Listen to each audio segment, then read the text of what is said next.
مساء الخير عليكم هوانم مصر في جميع أنحاء مصر المحروسة، تحياتي. النهاردة هنتكلم في حلقة جميلة وهتعجب طبعا سيدات كتير جدا جدا جدا.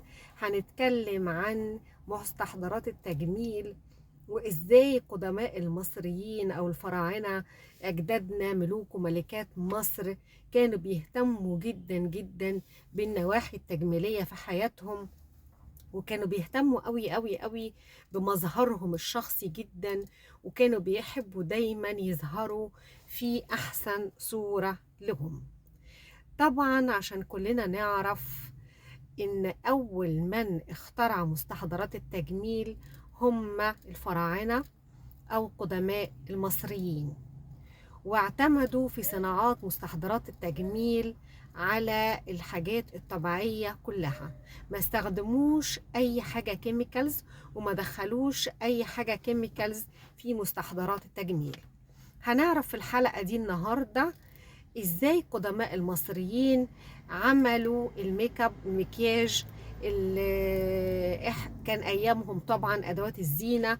هنعرف ازاي استخدموا حاجات تمنع تساقط الشعر وصبغ الشعر الابيض. هنعرف ازاي اهتموا ببشرتهم وعالجوها وقضوا على حب الشباب في البشرة. يعني قلما تجد ملك من ملوك مصر أو ملكاتها أو عامة الشعب بشرته مثلا مش حلوة، مش نضرة، مش جميلة، فيها حب شباب، لأنهم كانوا بيهتموا جدا جدا جدا، وكانوا بيهتموا بالعناية الشخصية لأجسامهم ولبشرتهم ولشعرهم. وقبل ما أخش في الحلقة أنا عايزة أتكلم عن أولا الملكة تي. الملكة تي اللي هي جدة الملك الفرعون الذهبي توت عنخ آمون، وأم إخناتون. طبعا الملكة تي دي لما اتنقلت الموميا بتاعتها لمتحف الحضارة، شعرها موجود زي ما هو وتقيل وغزير، وما نزلتش منه شعرة ولا شعرة تساقطت.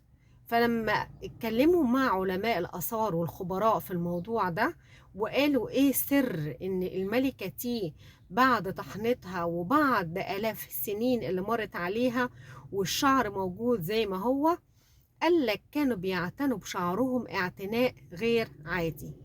فتحديدا الملكة تي كانت بتجيب